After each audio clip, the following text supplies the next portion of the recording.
Magluluto naman tayo ngayon ng sotanghon gisado. Tara! Magisa ng bawang at saka sibuyas. O diba, wala na kayong makita.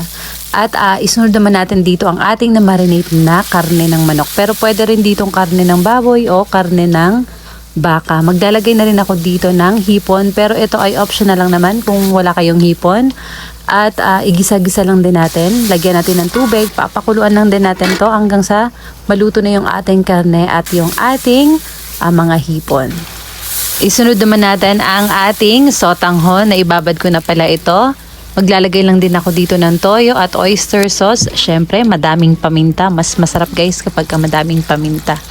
Ayan, tubig ulit. Papakuluan lang din natin ito hanggang sa maluto na yung ating sotanghon.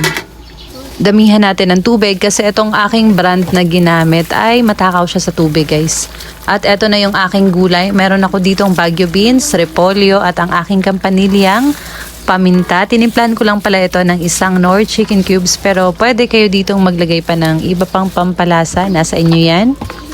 Papakuluan lang din natin ito hanggang sa maluto na yung ating gulay pero wag naman nating i-overcook. At eto na guys, luto na ang ating sotanghon gisado. Tara, kain.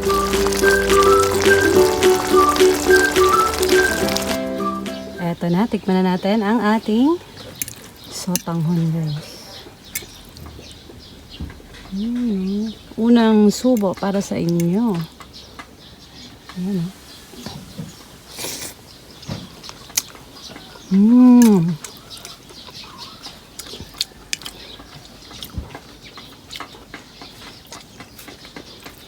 Sarap talaga.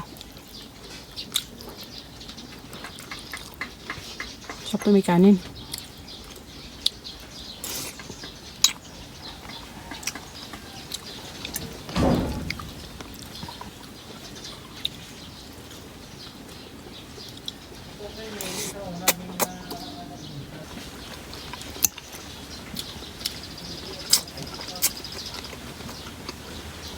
Sarap.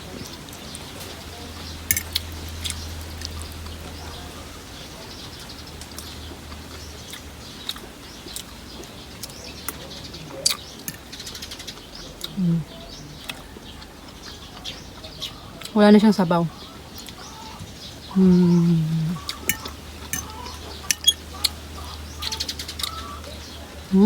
Sarap.